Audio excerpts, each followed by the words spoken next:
ଜଗନ୍ନାଥ। ଆଜି ଅନେକ କଥା ଭିତରୁ କଳିଯୁଗର ସାଧନର ମାର୍ଗ କଣ, ସହଜ ଉପାୟର ମାର୍ଗ କଣ, ସେଇ କଥାଟିକୁ ଆମେ ଆଲୋଚନା କରିବା। ଗୋସ୍ୱାମୀ ତୁଳସୀ କହିଲେ ଭୟ କୁଭାଇ ଅନଖ ଅଲସହୁ ନାମ ଜପତ ମଙ୍ଗଲ ଦିଶି ଦଶହୁ। କଳିଯୁଗରେ ଯୋଗ କରିବାଟା କଠିନ, ଯଜ୍ଞ କରିବା ମଧ୍ୟ କଠିନ, ସେବା କରିବା ମଧ୍ୟ କଠିନ, କିନ୍ତୁ କଳିଯୁଗରେ ସହଜ ହଉଛି ଭଗବାନଙ୍କର ଦିବ୍ୟ ନାମ ସଂକୀର୍ତ୍ତନ।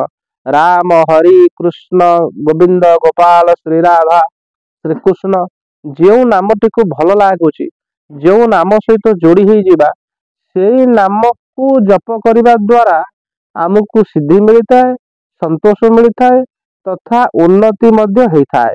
ତ ନାମ ଜପର ବିଧି, ବେଳେ ବେଳେ ମନ ଭିତରେ ଚିନ୍ତା ଅଛି, ମୁଁ ତ ଶିବଙ୍କର ଉପାସନା କରୁଥିଲି, ଏବେ ଯଦି ରାମ ନାମ ଜପ କରିବି କିମ୍ବା କୃଷ୍ଣ କୃଷ୍ଣ କହିବି, ନାଇଁ, ଜଣକୁ ଯଦି ଜଣେ ଜଣେ କୃଷ୍ଣ କୃଷ୍ଣ ରାମ ରାମ କହୁଛି, ସେ ତାର ଯଦି ଶିବଙ୍କ ପାଖରେ ଶ୍ରଦ୍ଧା ହେଇଗଲା, ଶିବ ଶିବ ଜପ କଲେ ମଧ୍ୟ ଯେ କୃଷ୍ଣ ରାମ ତା ଉପରେ ରାଗିବେ, ସେ କଥା କିଛି ନାହିଁ। ଗୋସ୍ୱାମୀ କହିଛନ୍ତି ଯାହା ଉପରେ ଶିବଙ୍କ କୃପା ହୁଏ ସିଏ ରାମଙ୍କ ନାମ ପାଏ, ଏବଂ ଯାହା ଉପରେ ରାମଙ୍କର କୃପା ହୁଏ ସିଏ ମଧ୍ୟ ଶିବଙ୍କୁ ପ୍ରାପ୍ତ କରେ। ତେଣୁ ଇଏ ତତ୍ଵ ତ ପରମାତ୍ମା ହଉଛନ୍ତି ଏକ, ହେଉଛନ୍ତି ଅଭିନ୍ନ। ଯୋଉ ଗୋଟିଏ ନାମରେ ଶ୍ରଦ୍ଧା ହେଇଗଲେ ସେଇ ନାମକୁ ବାରମ୍ବାର ଜପ କରିବା ଦ୍ୱାରା ସିଦ୍ଧି ଆସେ। ଆଜି ସେ ନାମ ଜପର ଫଳ ସ୍ୱରୂପ ଗୋଟିଏ କଥା ଆଜି ଆମେ ଶ୍ରବଣ କରିବା ଚ୍ୟାନେଲ ମାଧ୍ୟମରେ। ଯୋଉ ଭକ୍ତ ଥିଲେ କବୀର ଦାସ, ଯେ କି ଓଡ଼ିଶାର ପୁରୀ ଆସିଥିଲେ, ପୁରୀରେ ମଧ୍ୟ କବିର ଚୌରା ମଠ ଅଛି, ଯେ କି ନିର୍ଦ୍ଦେଶ ଦେଇ ସମୁଦ୍ରକୁ ପଛକୁ ଘୁଞ୍ଚେଇଥିଲେ। କବୀର ଦାସଙ୍କ ପୁଅଙ୍କ ନାଁ ହଉଛି କମାଲ। କମାଲ କହିଲେ ବାପା, ରାମ ନାମ ଜପ କଲେ କଣ ଲାଭ ମିଳିବ? କମାଲଙ୍କୁ କବୀର କହିଲେ ତୁମେ ଗୋଟିଏ ବର୍ଷ ରାମ ରାମ ରାମ ରାମ ରାମ ରାମ ଜପ କର। କମାଲ ଗୋଟିଏ ବର୍ଷ ପର୍ଯ୍ୟନ୍ତ ନିଷ୍ଠାର ସହିତ, ଭାବର ସହିତ, ଭକ୍ତିର ସହିତ ଶ୍ରୀରାମ ଜୟ ରାମ ଶ୍ରୀରାମ ରାମ ରାମ ଶ୍ରୀରାମ ଶ୍ରୀରାମ ଶ୍ରୀରାମ ଜପ କଲେ। ଜପ କରି କରି କରି କରି ପଳେଇଛନ୍ତି ଗଙ୍ଗା ନଦୀକି। ଗଙ୍ଗା ନଦୀରେ ପାଖରେ ଜଣେ କୁଷ୍ଠ ରୋଗୀ ଆସି ଅଛନ୍ତି, ଜଣେ ବହୁତ ଜଣ ସେଠ ଜମିଦାର। କବୀର ତାଙ୍କୁ ପୁଅ କମାଳ ତାଙ୍କୁ ରାମ ନାମ କହି କହିଲେ ଗଙ୍ଗାରେ ବୁଡ଼ ପକା। ଯେତେବେଳେ ସେ ରାମ ନାମ କହି ଗଙ୍ଗାରେ ଡୁବୁକି ବା ବୁଡ଼ ଲଗେଇଲେ, ଉଠିଲା ବେଳକୁ ତାଙ୍କର କୁଷ୍ଠ ରୋଗ ସମ୍ପୂର୍ଣ୍ଣ ଭାବରେ ଭଲ ହେଇଯାଇଛି। କମାଲ ପଳେଇ ଆସିଲେ ଘରକୁ, କହିଲେ ବାପା, ଗୋଟିଏ ରାମ ରାମ ନାମ ଦ୍ୱାରା ଗୋଟେ କୁଷ୍ଠ ରୋଗୀ ଭଲ କରାଯାଇ ପାରୁଛି। ସେଇଠି କବୀର କହିଲେ ନାଇଁ, ପୁଅର ବୁଦ୍ଧି ବ୍ୟାପକ ହେଇନାହିଁ। ସେଇଠି କବୀର କହିଲେ ଯାଅ, ତୁମେ ସନ୍ଥ କାଶୀ ଯାଅ, କାଶୀରେ ସନ୍ଥ ଶିରୋମଣି ଗୋସ୍ୱାମୀ ତୁଳସୀ ଦାସଙ୍କ ମହାରାଜଙ୍କ ପାଖରେ ରହି ତୁମେ ରାମ ନାମ ସାଧନ କର। ଗୋସ୍ୱାମୀ ତୁଳସୀ ଦାସଙ୍କ ପାଖରେ ରହି ରାମ ନାମର ସାଧନ କଲେ କିଏ ନା କମାଲ। ଦିନେ ଗୋସ୍ୱାମୀ କହିଲେ ଯେତେ ମାନେ କୁଷ୍ଠ ରୋଗୀ ଅଛନ୍ତି ଡାକି ଆଣ। 500 କୁଷ୍ଠ ରୋଗୀ ଆସି ତୁଳସୀ ବାବାଙ୍କ ଆଶ୍ରମରେ ପହଞ୍ଚିଲେ। ସାଙ୍ଗେ ସାଙ୍ଗେ ଗୋସ୍ୱାମୀ କଣ କଲେ ନା ଗୋଟିଏ ତୁଳସୀ ପତ୍ର ଆଇଲେ, ତୁଳସୀ ପତ୍ର ଉପରେ ଚନ୍ଦନ ଘୋଳାରେ ରାମ ଲେଖିଲେ, ତୁଳସୀ ପତ୍ରଟିକୁ ପାଣିରେ ପକେଇଦେଲେ।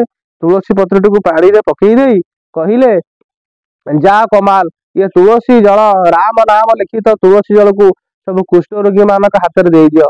ଯେ ସବୁ କୁଷ୍ଠ ରୋଗୀ ମାନଙ୍କ ହାତରେ ତୁଳସୀ ଜଳ ଦିଆଗଲା, ସାଙ୍ଗେ ସାଙ୍ଗେ ତୁଳସୀ ପାଣି ପାଇଲା ମାତ୍ରେ ଯୋଉମାନଙ୍କର ଛିଣ୍ଡି ଯାଇଥିଲା ଅଙ୍ଗ, ତାଙ୍କ ଘା ଶୁଖିଗଲା, ଅଙ୍ଗ ପ୍ରତ୍ୟଙ୍ଗ କଳି ଆସିଲା, ଘା ମଧ୍ୟ ଭଲ ହେଇଗଲା।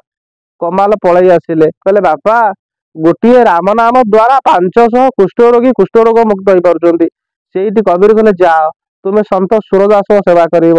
ସନ୍ଥ ସୁରଦାସଙ୍କ ପାଖରେ କିଛି ଦିନ ସେବା କଲା ପରେ ସୁରଦାସ ମହାରାଜ, ଯେ କି ଜନ୍ମରୁ ଅନ୍ଧ, ଯେ କି ଭ୍ରମଣ କରୁଛନ୍ତି ନଦୀ କୂଳରେ, ଗୋଟେ ଦୁର୍ଗନ୍ଧ ଆସିଲା। ସୁରଦାସ କହିଲେ ବାବୁରେ କଣ ଦୁର୍ଗନ୍ଧ ଆସୁଛି, କାହାର ମଢା, କାହାର ଶବ ପଡିଛି? କମାଲ କହିଲେ ଗୋଟେ ମଣିଷର ଗଳିତ ଶବ ପଡିଛି। ନା ସେ ଶବଟିକୁ ଯାଇ ଘେନି ଆଣ। କମାଲ ଗଲେ ଶବଟାକୁ ଘେନି ଆଇଲେ। ତୁଳସୀ ଦାସ, ଯୋଉ ସନ୍ଥ ସୁରଦାସ, ସେ ଶବର କାନରେ ରା ମାନେ ମ କହିଲେ ରା କହୁ କହୁ ଶବଟା ଜୀବଦାନ ପାଇଗଲା। କମାଲ ଖୁସି ହେଇଗଲେ, ବାପା, ଗୋଟିଏ ରାମ ନାମ ଦ୍ୱାରା ମୃତ ମନୁଷ୍ୟ ମଧ୍ୟ ବଞ୍ଚିପାରେ।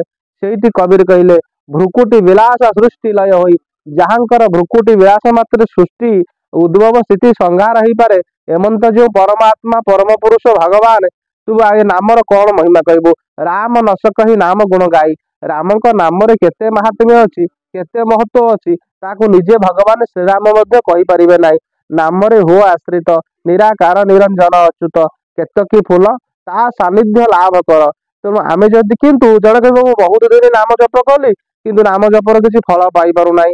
ଆରେ ନାମ ଜପର ଫଳ ପାଇବାକୁ ହେଲେ ପ୍ରଥମେ ଶୁଦ୍ଧ ଆଚାର। ଦେଖନ୍ତୁ, ଏଇଠି ଶିବବାବୁ ତମକୁ ମୁଁ ଚ୍ୟାନେଲ ମାଧ୍ୟମରେ ମଧ୍ୟ କହୁଛି, ଦୈବାର୍ଚନ ଚ୍ୟାନେଲ ମାଧ୍ୟମରେ, ଯେତେବେଳେ କୌଣସି ଏକ ବଡ ରାକ୍ଷସ, ଯେ ସିଏ ତାର ବିଶ୍ୱ ମଙ୍ଗଳ ଉଦ୍ଦେଶ୍ୟ ନୁହଁ, ତା ନିଜ ସ୍ୱାର୍ଥ ସାଧନ ଉଦ୍ଦେଶ୍ୟରେ ଯେତେବେଳେ ବି ତପସ୍ୟା କରେ, ତାର ବହୁତ ଦିନ ପୂର୍ବରୁ ସେ ମାଛ ଛାଡିଥବ, ମାଂସ ଛାଡିଥବ, ମଦ ପିଇବା ଛାଡିଥବ, ବ୍ରହ୍ମଚର୍ଯ୍ୟ ପାଳନ କରୁଥବ, ନିଷ୍ଠାର ସହିତ ସେ କିଛି ଦିନ ତପସ୍ୟା କଲା ପରେ ସିଦ୍ଧି ଲାଭ କରେ। ସେ ତପସ୍ୟା ବରଂ ଅନ୍ୟର ଅହିତ ଉଦ୍ଦେଶ୍ୟରେ ହଉ, ରାକ୍ଷସ ମାନେ ତପସ୍ୟା ବଳରେ ସିଦ୍ଧି ଲାଭ କରି ଅନ୍ୟର ଅହିତ କରିଥାନ୍ତି ପାରନ୍ତି, କିନ୍ତୁ ତାହା ପୂର୍ବରୁ ସେ କେତେକ ସଂଯମତା ଆଚରଣ କରିଥାନ୍ତି। କାହାରି ପ୍ରତି ହିଂସା କରିବା ନାହିଁ, କାହାକୁ ମିଥ୍ୟା କହିପାରିବ ନାହିଁ, କପଟ ଆଚରଣ କରିପାରିବା ନାହିଁ ମନରେ। ତାପରେ ମାଛ ମାଂସ ମଦ ମୈଥୁନ ଆକୁ ତ୍ୟାଗ କରିଥାନ୍ତି। ତେଣୁ ଆମେ ଯଦି ନାମ କରିବାକୁ ହବା, ପ୍ରଭୁଙ୍କ ପାଖରେ ସମବନ ହବାକୁ ହବ, ତେଣୁ ପ୍ରଥମେ ଆମକୁ ଶୁଦ୍ଧ ଆହାର, ପିଆଜ ରସୁଣ, ପିଆଜ ରସୁଣ ଖାଇଲେ ପାପ ନାହିଁ, କିନ୍ତୁ ପିଆଜ ରସୁଣ ଦୋଷ ଅଛି। ଦୋଷ କଣ ନା ତା ଦେହରେ ତାମସିକ ଭାବ ଅଛି। ସେଇ ମାଟିରୁ ଆଳୁ ଆଉଛି, ସେଇ ମାଟିରୁ ଗାଜର ତିଆରି ହଉଛି, ସେଇ ମାଟିରୁ ସବୁ କଥା ହଉଛି। ହେଲେ ପିଆଜ ରସୁଣ ଭିତରେ ଦୋଷଟା ଥାଏ, ପାପ ନଥାଏ। କିନ୍ତୁ ଆମେ ଯଦି ସାତ୍ବିକ ଭାବନା କାହାକୁ ମନରେ ନାମ ଜପ କରୁଥିବା, ଦିନ ସାରା ହିଂସା କରୁଥିବା, ରାଗ କରୁଥିବା, ଗାଳି ଗୁଲଜ କରୁଥିବା, କାହା ପ୍ରତି ନେଗେଟିଭ ଭାବନା ଉଠାଉଥିବା, ତାହେଲେ ଆମକୁ ସେତେ ଫଳ ପୁଣ୍ୟ ମିଳିବ କଣ ହବ, କିନ୍ତୁ ନାମର ପ୍ରକୃତ ଆମ ହୃଦୟ ଶାନ୍ତ ହେଇପାରିବ ନାହିଁ।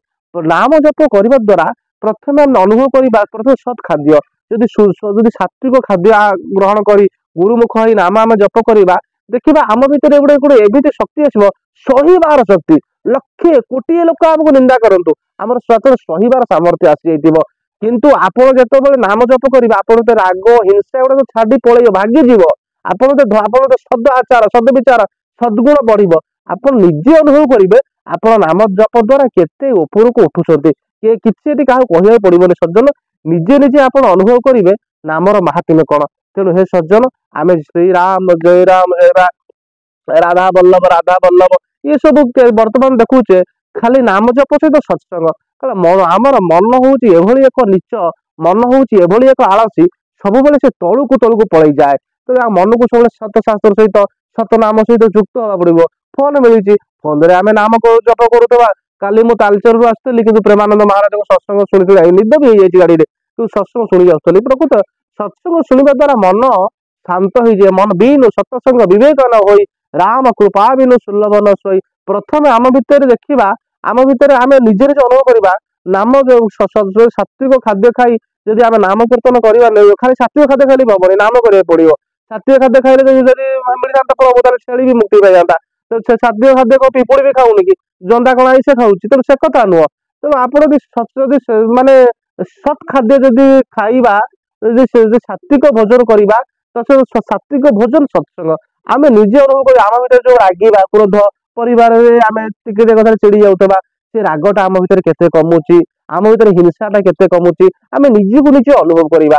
ତାହେଲେ ନିଜକୁ ନିଜେ ଯଦି ଆମେ ଅନୁଭବ କରିବା, ତାହେଲେ ସେ କଥା ଆଉ କିଛି ନାହିଁ, ଆମେ ତାକୁ ଉପଲବ୍ଧି କରିପାରିବା। ଆଜିର ବାଣୀରେ ଏତିକି ହଉଛି ନାମର ମହିମା। ଭାଗବତ କହିଛନ୍ତି ସୁନ୍ଦର ଭାବରେ, ସତ୍ୟ ଯୁଗରେ ଧ୍ୟାନ ଫଳ, ତ୍ରେତୁଆରେ ଯଜ୍ଞାନି ସକଳ, ଦ୍ୱାପରେ ସେବା ପୂଜା ମାନ, କଳିରେ ନାମ ସଂକୀର୍ତ୍ତନ। ଆମେ ହେ ସଜ୍ଜନ, ସମୟକୁ ଆମେ ଦିନକୁ ଆୟୁଷ ଦିନୁ ଦିନ ତୁଟେ, ଜଳ ଯେସନେ ଛିଦ୍ର ଘଟେ, ଯୋଉ ଦିନ ଚାଲିଯାଏ, ଯୋଉ ଦିନ ବିତିଯାଏ, ଯୋଉ ଦିନ ସରିଯାଏ, ସେ ଆମ ପାଇଁ ସରିଯାଏ। କିନ୍ତୁ ପ୍ରଭୁଙ୍କ ନାମକୁ ଆମ ହୃଦୟରେ ଆମେ ରଖିବାକୁ ପଡିବ ସାଇତିକିରି, ତାହେଲେ ନିଶ୍ଚିତ ଆମେ ଭାଗବତ ଉପଲବ୍ଧି କରିପାରିବା। ଏଥିରେ ତିଳେ ମାତ୍ର ସନ୍ଦେହ ନାହିଁ। ଜୟ ଜଗନ୍ନାଥ, ଜୟ ଜଗନ୍ନାଥ, ଜୟ ଜଗନ୍ନାଥ।